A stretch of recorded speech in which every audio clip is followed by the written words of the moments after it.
Welcome to The Explainer. You know, there are some stories we think we know inside and out, but today we're going to look at one of the most famous tales of love and perseverance and ask a pretty radical question. What if we've been telling it wrong the entire time? The story we all know, the one that gets told over and over, is this. A man, Jacob, is so head over heels in love that he's willing to work for 14 long years, all for the right to marry one woman, his true love, Rachel. And let's be honest, we love this version. I mean, who doesn't? It's all about determination, right? It's about fighting for what you love, no matter the obstacle. It's a fantastic, inspiring story, but it might not be the real story. So let's peel back the layers here, because when you actually dig into the original text, a different story starts to emerge. A story that's way more complex and, frankly, way more surprising. And it suggests the main character isn't who we think it is. Okay, so let's start where the popular version does. Jacob's on the run, he meets his cousins, the daughters of his uncle, and for him, it is absolutely love at first sight. But only for one of them. Well, it's brutally direct about this. Rachel is described as lovely in form and beautiful. And her older sister, Leah, she just had weak eyes. It's not subtle, is it? It sets up this really stark contrast, making it crystal clear that Jacob's love is based entirely on what he sees. So Jacob puts in his 7 years of work for Rachel. But then comes the wedding night, and in the darkness, his father-in-law, Laban, pulls a classic switcheroo. He sends in Leah, the older sister. Jacob wakes up the next morning married to a woman he never asked for, and more importantly, a woman he did not love. Now, from our 21st century perspective, this just feels unbelievably cruel and manipulative. But we gotta put on our ancient Near East glasses for a second. Back then, marriage wasn't really about romance. It was a social contract, an economic deal. Laban was just following custom. The older daughter had to be married off first. He was securing a future for both his daughters and his family honor. And this, right here, is the moment the whole story pivots. It stops being about human desire, about who Jacob wants, and it becomes about something much, much bigger. It becomes about divine choice. The text couldn't be clearer. When the Lord saw that Leah was not loved, he opened her womb. Boom. Right there, you have the actual theme of the story. The person rejected by man is chosen by God. He sees the one who is overlooked, the one who is unloved, and he decides, I'm going to honor her. What's amazing is that we can actually watch Leah's heart change in real time just by looking at the names she gives her sons. The first few are all about her pain. Maybe now my husband will love me. You can feel her ache. But then, look at that shift with her fourth son, Judah. Her whole focus changes. She doesn't mention her husband at all. She just says, this time I will praise the Lord. She's found her worth somewhere else. This change in Leah's heart, that's just the beginning. Because her personal journey is about to have a massive, world-changing impact that will completely shatter that simple love story we all thought we knew. Just let this sink in. It's Leah, the unloved, the weak-eyed sister, not the beautiful, beloved Rachel, who gives birth to the sons who will literally become the two foundational pillars of the entire nation of Israel, too. That number says it all. From this one woman who was rejected by her husband, from her came both the priest who would serve God and the kings who would rule his people. I mean, her legacy is everything. And that line of Judah, it's the big one. It's the royal line. This means that Leah is the direct ancestor of Israel's most celebrated king, King David. And in the Christian tradition, it's the messianic line. The entire redemptive story flows directly through the son of the unloved wife. It's just incredible. Now, if there's any doubt left about who the real matriarch of this story is, we just have to fast forward to the very end of Jacob's life. His final wish is the last piece of the puzzle, the one that makes everything else click into place. So on his deathbed, Jacob gathers his sons and gives them a very specific instruction. Bury me with my fathers in the sacred family tomb. And then he adds this one little detail, this one line that changes everything. There I buried Leah. And that's the million-dollar question, isn't it? This is the man who loved Rachel his entire life. Her death absolutely shattered him. So why? Why, at the end of it all, did he choose to be buried for all eternity next to Leah? See, we have to get what this meant in their culture. Being buried in the ancestral tomb wasn't just symbolic. It was the ultimate final statement of honor and belonging. By choosing to lie with Leah, Jacob, in his final act, declared to the world she was the true matriarch of the covenant promise. And Rachel, the lifelong love of his life, she was buried alone by the side of a road. So that popular lesson, fight for what you love, it's not a bad lesson, but it totally misses the point of this story. That's a story about human desire.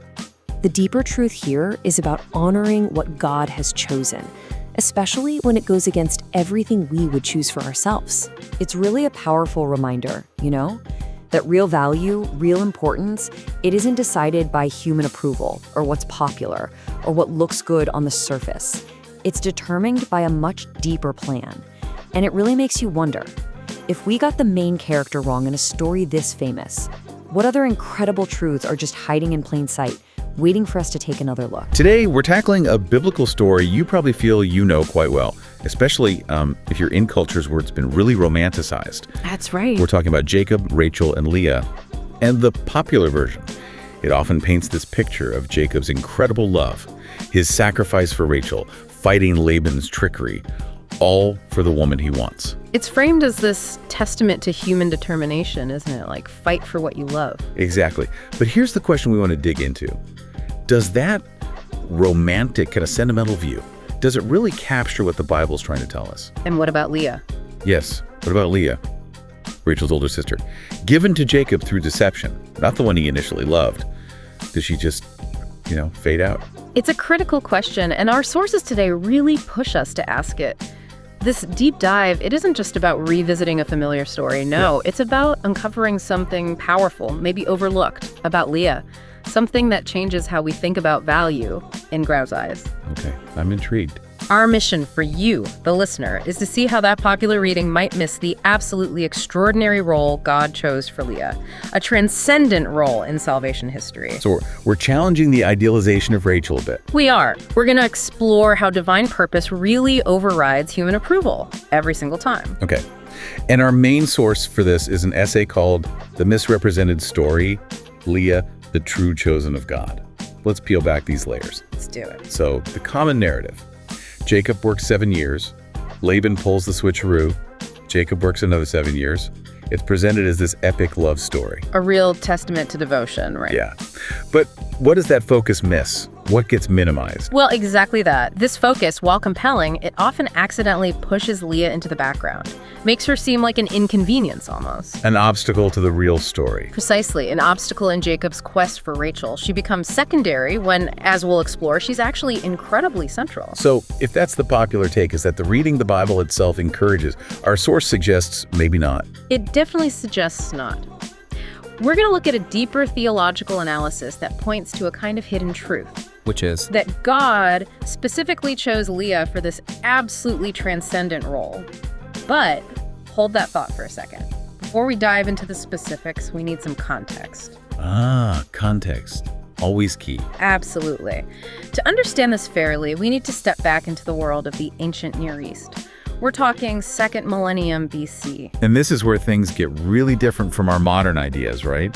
Marriage wasn't primarily romantic back then. Not in the way we think of it now, no. It was, first and foremost, an institution, deeply tied to economics, family alliances, social structure. Less about personal feelings, more about community building, lineage. Exactly. Think of it as a foundational contract for the family and the wider community. And part of that structure involves something called female primogeniture. What was that about? It was the custom, the expectation, really, that the older daughter married before the younger one. Okay. And this wasn't just, a suggestion. It was a matter of significant family honor, especially for the father. Laban himself says it. Right. In Genesis 29:26, he tells Jacob, "It's not our practice here to give the younger daughter in marriage before the older." So it was a deeply ingrained social rule. Very much so. And within that patriarchal system, a woman's value was heavily linked to practical things. Like bearing children. Bearing children, absolutely. Continuing the lineage. Contributing labor. Physical beauty was appreciated, sure, but fertility often carried more weight. And you see that tension right there with Rachel and Leah, don't you? Rachel loved for her beauty. Leah maybe less so, but she's the one building the family tribe by tribe. Precisely. Leah was incredibly prolific. She literally built the foundation of Israel's tribes. In Jacob's 7 years of work for Rachel, we see it romantically, but in context. In context, it functioned largely as a dowry payment through labor, very common in nomadic societies back then. So it was compensating Laban's family for Rachel leaving, for her labor. Yes, ensuring their economic stability. It was a practical transaction as much as, or maybe even more than, a grand romantic gesture. Okay, that reframes things. So even Laban's deception, which seems awful to us. Morally questionable, absolutely. But for him, maybe there was a different logic. Was he trying to secure futures for both daughters? From his perspective, possibly.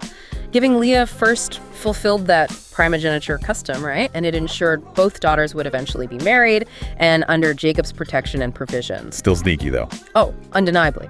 But what's profound here, theologically, is how God can work his plan even through these flawed, messy human actions. His purpose unfolds despite our imperfections. Okay, so with that cultural backdrop, let's zoom into the biblical account itself, Genesis 29 to 35, mostly. Right. Jacob gets to Haran, that iconic scene at the well. He sees Rachel, and boom, captivated. Instantly. Genesis 29 says she was lovely in form and beautiful. Very clear description. And Leah, she's described as having weak eyes. What do we make of that? It's debated. Some scholars think it means shyness or gentleness. Maybe her eyes weren't sparkling or striking like Rachel's. Others suggest a physical condition. But the contrast is deliberate. Absolutely. It sets up Jacob's immediate preference, which is clearly based on that visual, emotional attraction, a very human reaction. Then comes the deal. 7 years' work for Rachel. Laban agrees Seems straightforward. until the wedding night. Laban brings Leah instead. Jacob wakes up, furious, obviously. And Laban falls back on the local custom. We don't marry off the younger before the older. Right, so Jacob ends up having to agree to another 7 years of work to also marry Rachel just a week later. And suddenly he's married to 2 sisters. Imagine the household dynamic. The tension, the rivalry, it's baked in from the start. Yeah, you can see how that would play out. But then, God steps in. Directly. And this is crucial. The text says, when the Lord saw that Leah was not loved, he opened her womb. Genesis 29.31. It's a direct divine response to her situation. And she starts having children. Reuben, Simeon, Levi, Judah. And the names she gives them are incredibly telling. They track her emotional journey and her growing connection with God. Reuben, the Lord has seen my misery. Acknowledging her pain, but seeing God in it. Simeon, the Lord has heard that I am not loved. Again, connecting her hardship directly to God's awareness. Levi, now at last my husband will become attached to me.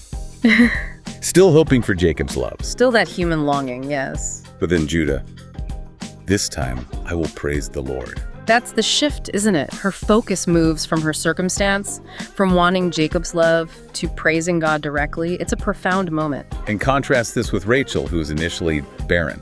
Yes, her story starts with that deep pain of infertility. Her desperation leads her to give her servant Bilhah to Jacob, which was socially acceptable then, but shows her anguish. Eventually, God does remember Rachel, and she has Joseph, and later Benjamin. She does. But the initial pattern is striking. God actively intervenes for Leah. He compensates for her lack of human love with these incredible blessings, spiritual connection, and becoming the mother of the core tribes of Israel. Even though she's living with rejection from her husband, God honors her. Immensely. This really brings us to a central point, doesn't it? Beyond just the family drama. Absolutely. It's about the difference between human choice, often based on appearance or emotion, and God's choice, which is rooted in his eternal purpose. Jacob definitely loved Rachel deeply. Oh. It was based on that attraction, that emotional connection. And that's a real legitimate human love. But as we see so often in the Bible, our human affections don't always align perfectly with God's sovereign plan. Sometimes they can even blind us a bit. They can cloud our spiritual perception, yes. We want what we want. And here's the staggering truth our sources highlight. Despite not being loved by Jacob in that primary way, Leah was chosen by God, Specifically chosen. chosen to give birth to Judah. And from Judah's line came King David. And centuries later, Jesus Christ himself, the Messiah. That's not a minor detail. That's central to the entire biblical narrative. It's everything. And it underscores that principle we see again and again. God choosing the unexpected, the overlooked, what the world might consider lesser, to accomplish his greatest purposes. Like 1 Corinthians says, he chooses the foolish things to shame the wise, the weak things to shame the strong.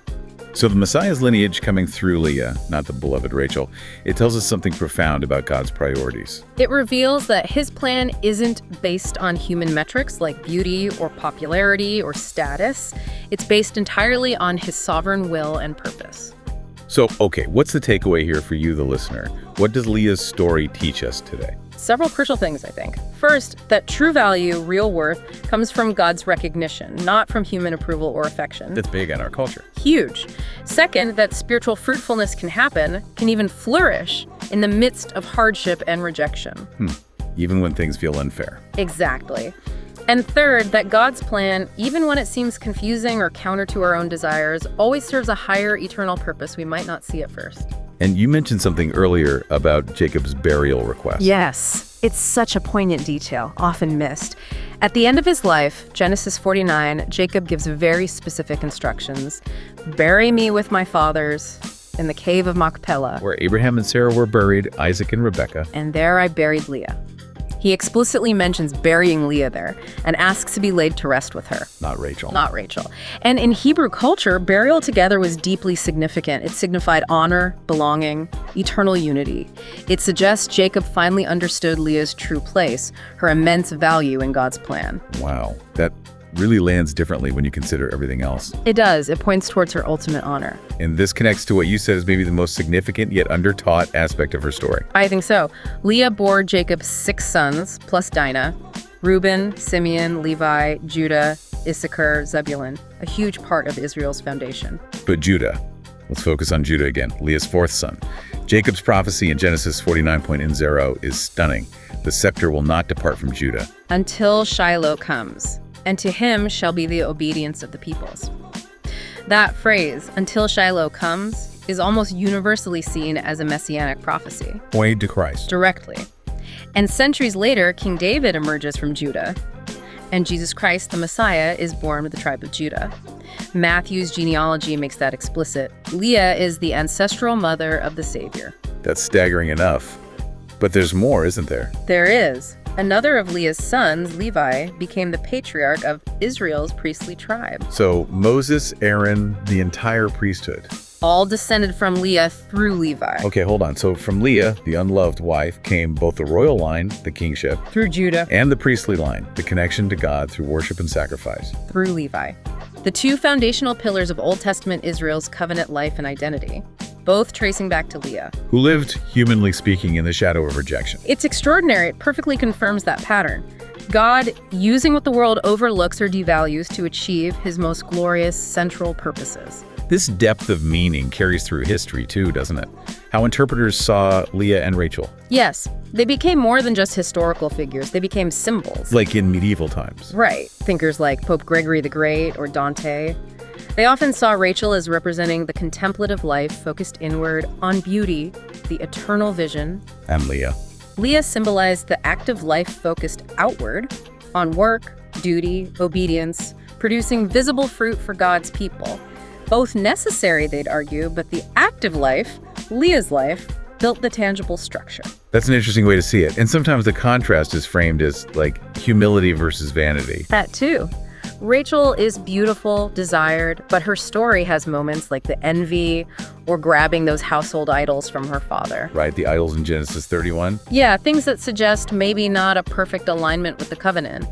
Leah, despite any perceived physical flaws, seems more aligned with God's blessing and fruitfulness in the long run.